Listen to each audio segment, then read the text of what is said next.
Hello friends, and welcome to this edition of a Walk in the Garden Bible study. This is part 1 in our study of Genesis chapter 35. And if you were with us last time, you remember we were looking at the case of Jacob and his sons, and they were getting retribution against Hamor, King Hamor, and his son Shechem. And basically they had devised a plan and put a scheme together where they were going to get retribution. And the way they did it is they had convinced Hamor and his son to have all of the males of their city circumcised.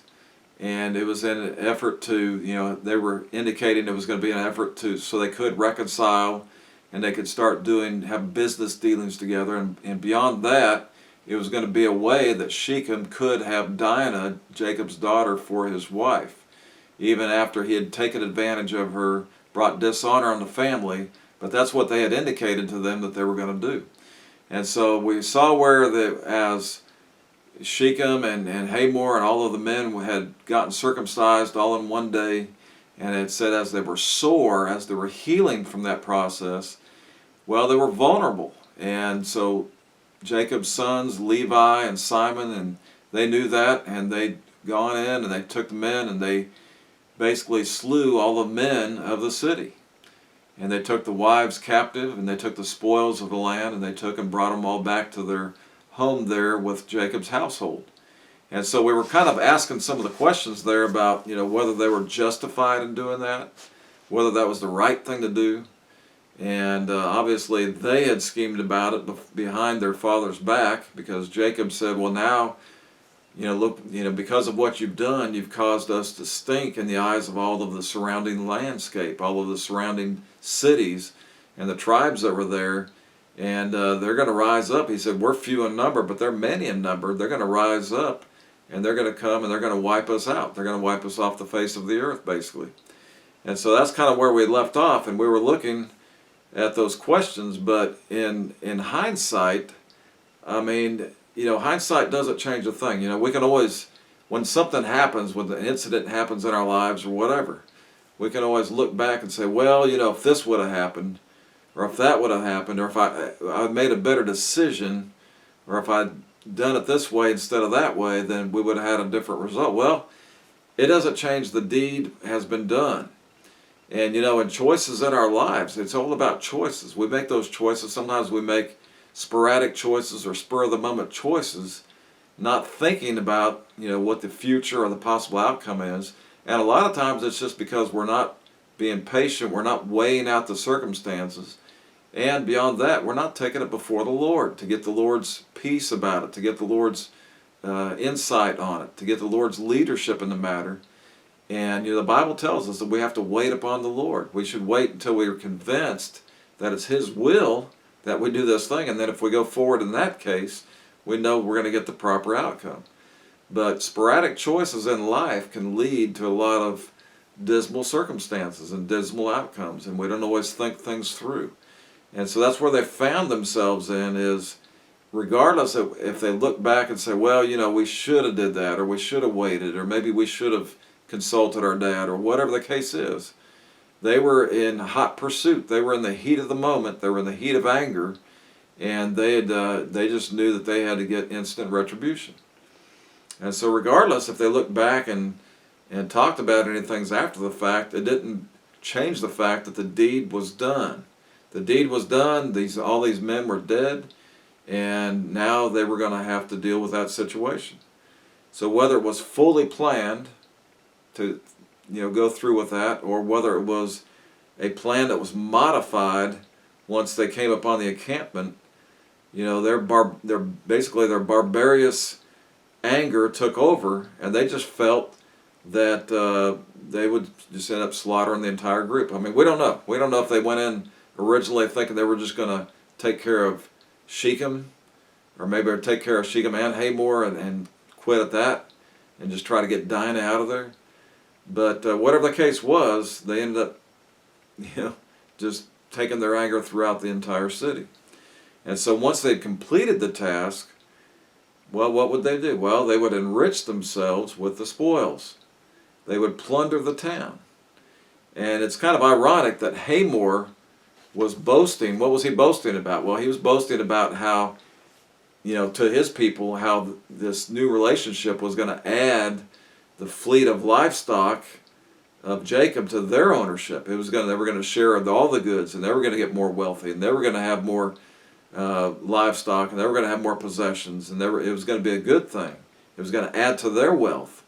And so now, ironically, it's his livestock and his wealth that is being acquired by Jacob's sons to the contrary. And not only that, but the widows and their children as well. What does it tell us? It said all their wealth and all of their little ones and their wives took they captive. So the next thing we're going to notice is Jacob's complaints. First of all, what do we see? We see the reproach that they had brought upon him. What does he say? He says, "You have troubled me. You've put me in a disorder, and you've made me to stink among the inhabitants of the land. What will they now say of us and our religion? Our testimony among these heathen nations has been tarnished." And not only that, but their countenance is not going to be the same towards us. They're not going to be tolerant any longer of us living in the land. They're not going to be tolerant of us being neighbors any longer. But they're going to rise up against us. Secondly, we see the ruin that he was now exposed to. These remaining people's groups would most likely become confederate one with another and team up against him in order to protect themselves. Because they might be thinking, well, who's next? Who's next on Jacob's list? They came and wiped out this one. And from the outside looking in, if they didn't know about the situation, if they hadn't heard of this agreement that was made and of what had taken place with this circumcision and so forth, well, looking from the outside in, they would probably just think, well, they came in and wiped out the land in order to gain, to steal their wealth. They came in just to steal their wealth, to steal the wives, and they killed all the men. Well, what's to say that they're not going to try to do the same thing and that we're going to be number 2 on the list? So in his mind, he says they're going to become confederate and they're going to rise up against us.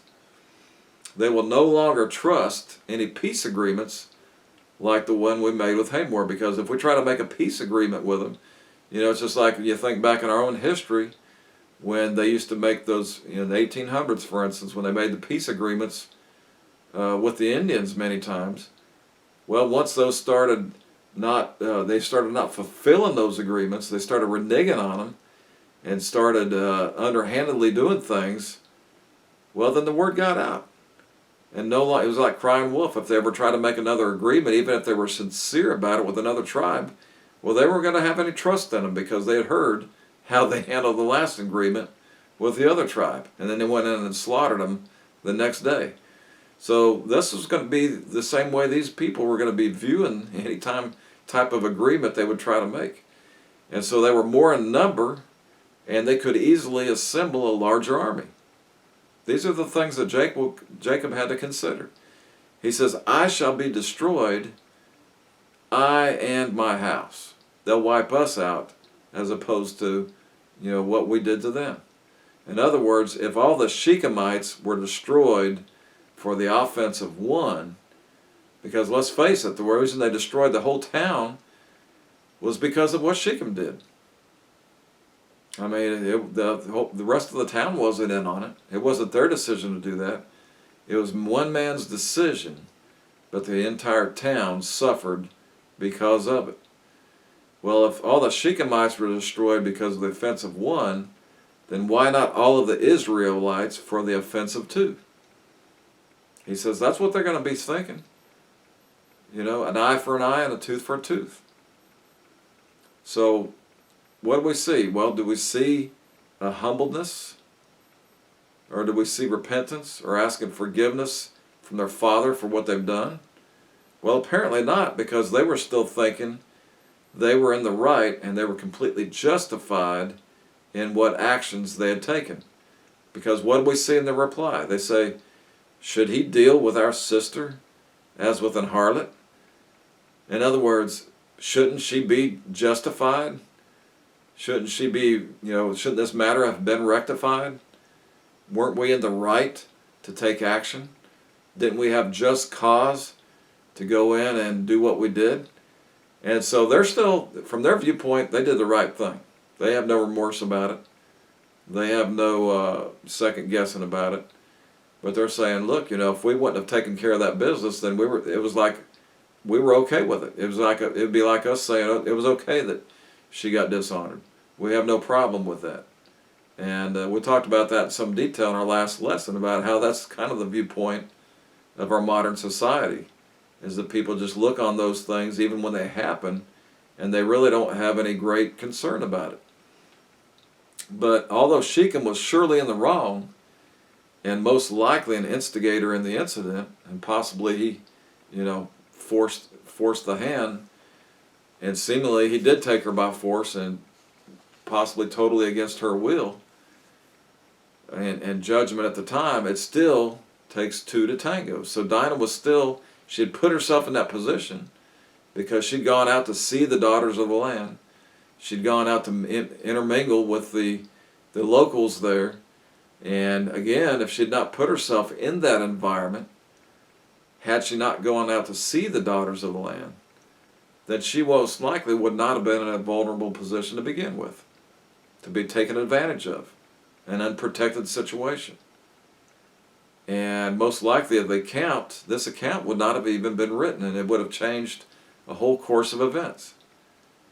But in their rhetorical question, they said basically, what should we have done, or should we have been content that they treated our sister as a harlot and looked upon her as such?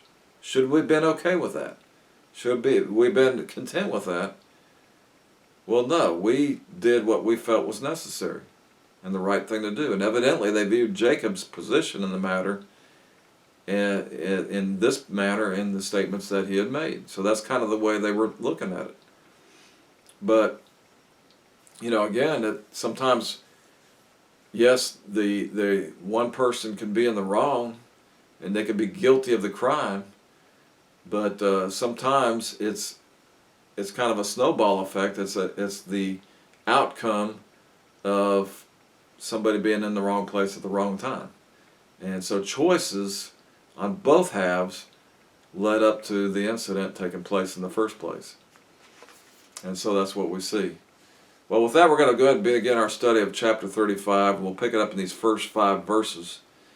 And here the Bible says, "And God said unto Jacob, Arise, go up to Bethel, and dwell there, and make there an altar unto God, that appeared unto thee when thou fleddest from the face of Esau thy brother. Then Jacob said unto his household, and to all that were with him, Put away the strange gods that are among you, and be clean, and change your garments, and let us arise and go up to Bethel, and I will make there an altar unto God, who answered me in the day of my distress, and was with me in the way which I went. And they gave unto Jacob all the strange gods which were in their hand, and all their earrings which were in their ears, and Jacob hid them under the oak which was by Shechem. And they journeyed, and the terror of God was upon the cities that were round about them, and they did not pursue after the sons of Jacob." And so now the deed was done, and fear was upon the camp of possible recompense from the other communities surrounding them about. And God makes a way of escape. God tells them what they're to do next. He says, "No, you don't need to stay here any longer. You need to break camp. It's time to move on. This is the time you need to go ahead and move out of this situation. And I want to draw you back to me. You need to have a revival. We need to have a revival in the Jacob household. Israel needs a revival. Israel needs some renewal, and Israel needs to be reconnected with the God of their heritage. And that can be done at the house of God.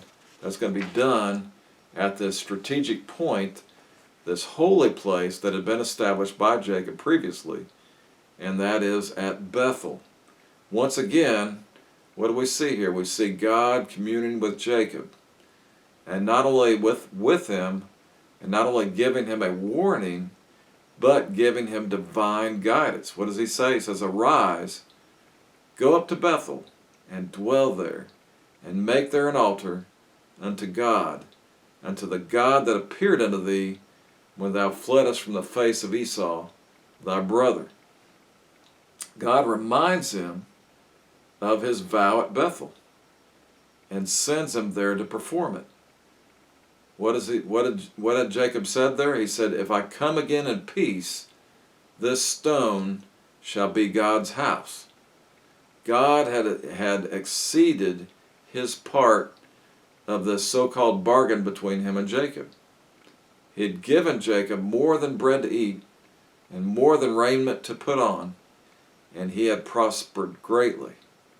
He had an estate, he had wealth, he had enough people to become two bands, and seemingly he had forgotten his vow.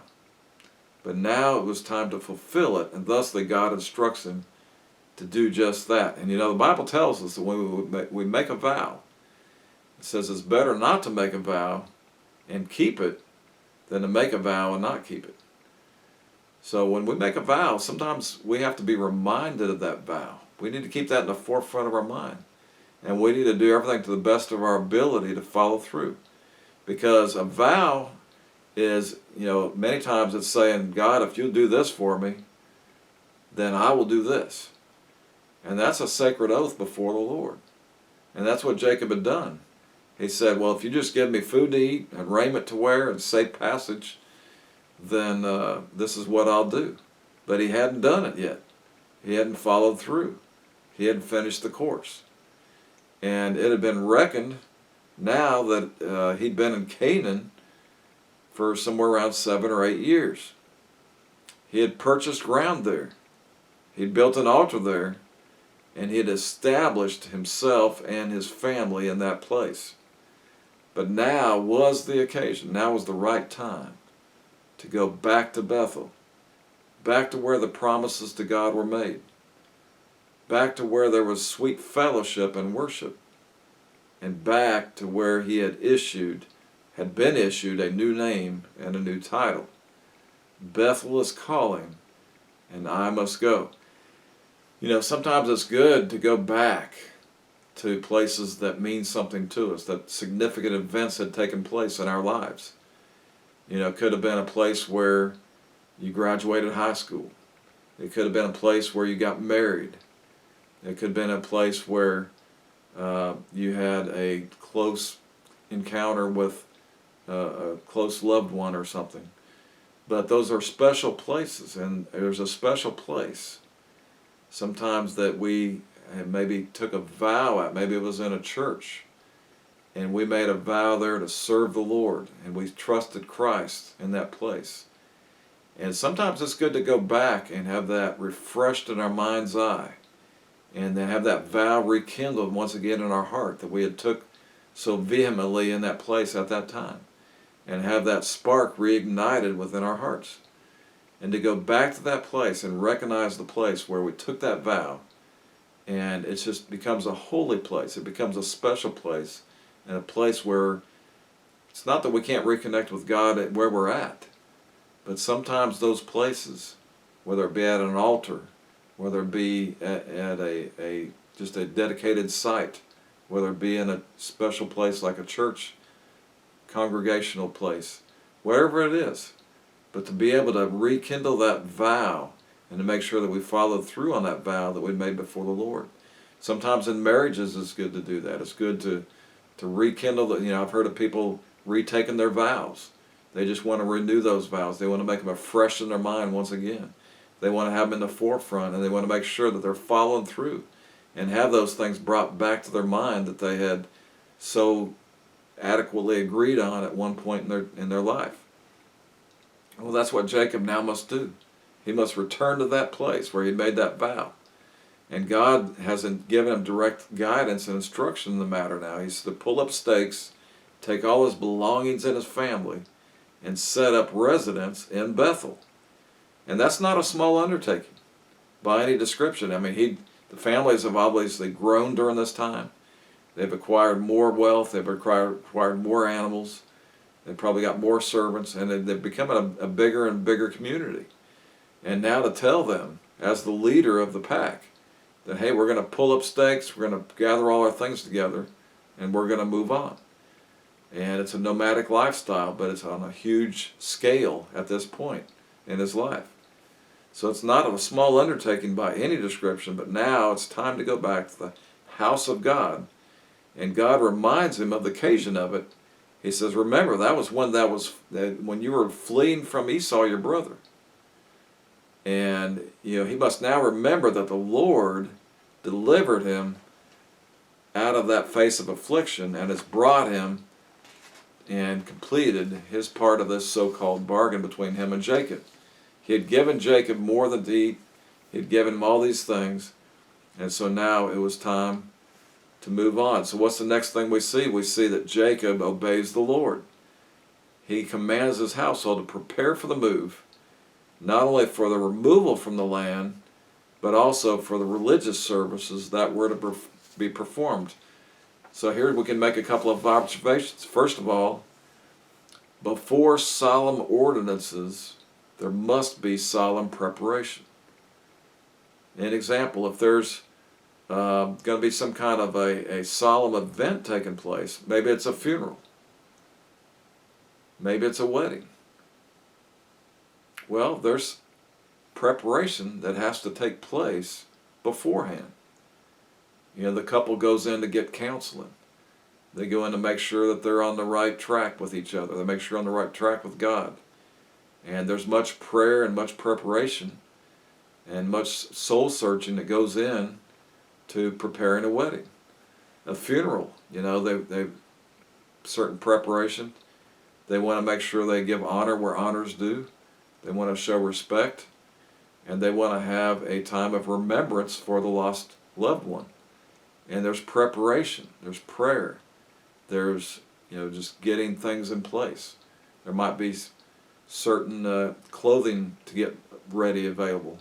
There might be certain music to get prepared, and service times, and all these many things that go into that.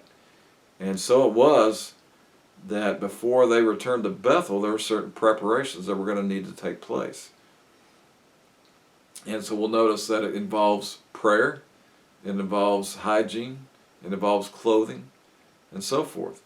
The leader of the family must make sure his household is in order before serving the Lord.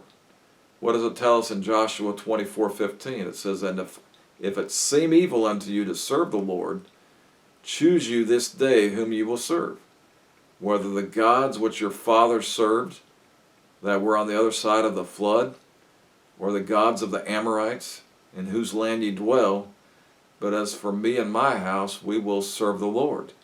And if you make that decision, that from this day forward, you and your house are going to serve the Lord, well, there's certain preparations that need to be made in order to do that in an adequate manner. There's certain things that are going to have to be purged. There's certain things that are going to have to be cleaned out and maybe gotten rid of. And there's certain things that need to be put into place. And there may be some changes that need to be made. We talked about that verse last time that says when a person gets saved, all things become new. Behold, all things become new. All old things are passed away. And there's a change that's going to take place. And so this is what Jacob did. What is the first thing we see? It says they must put away their strange gods. Now here's the family of Israel, the root of the nation of Israel, God's chosen people, the ones who are separated unto his worship by his choosing. And what do we see? We see that there's strange gods in the camp. There's strange gods in the family. And he says, well, look, before we're going to go get renewed, before we're going to go get revived, before we're going to go back and worship the Lord, we got to get these things out of here. These things have no place in our family. These things have no place in our camp. And if you remember, even Rachel herself had stolen her father's gods when they left Laban. When they left Laban and back in the land there and came back to Canaan, She had taken his gods. So they had some reason they had some kind of a draw to these things. And the land they're living in, I'm sure they were abundant in that part of the world. And sometimes that can happen. And people can take into things that they should have no business with. And sometimes we can take things in our household we have no business with. Things that have evil connotations. Things that have, kind of an undercurrent or a undercurrent of darkness to them. And it could be in the form of music. It could be in the form of games. It could be in the form of these video games. I mean, there's so many things that have our underlying theme of things that are evil, or at best, just things that we shouldn't be playing around with. And they can hinder and stifle our worship for the Lord. They can separate us from God. They can cause us to be out of fellowship with Him, because oil and water don't mix. Dark and light don't mix. When darkness comes in, the light is removed. Or at least it's dimmed down quite a bit. So this is some of the things that had to be purged out of his camp before they even left this land. And so we think about that. Maybe they had idols in the camp from just the environment around them, but perhaps it was also because of the captives they took from Shechem, because they surely had their idols that they brought with them, and it's sure that they brought a multitude of gods with them and had them in their possessions. And perhaps even Jacob's own sons had confiscated some of these idols in their plunder as souvenirs. But now, before they proceed to Bethel, before they journey back to the house of God, these idols must not be among them. Well, the second thing we're going to look at is they must be clean. It tells us they must change their garments. They must wash themselves and change out of their ordinary work clothes and put on their finest. Well, we'll pick it up there in our next lesson. We'll finish out those verses 1 through 5. And we're going to see about the rest of the preparation they're going to make to go back to Bethel. And then we're going to see how their departure is going to take place as they travel. So we'll pick it up there in our next lesson. Hope to see you then. Have a great day.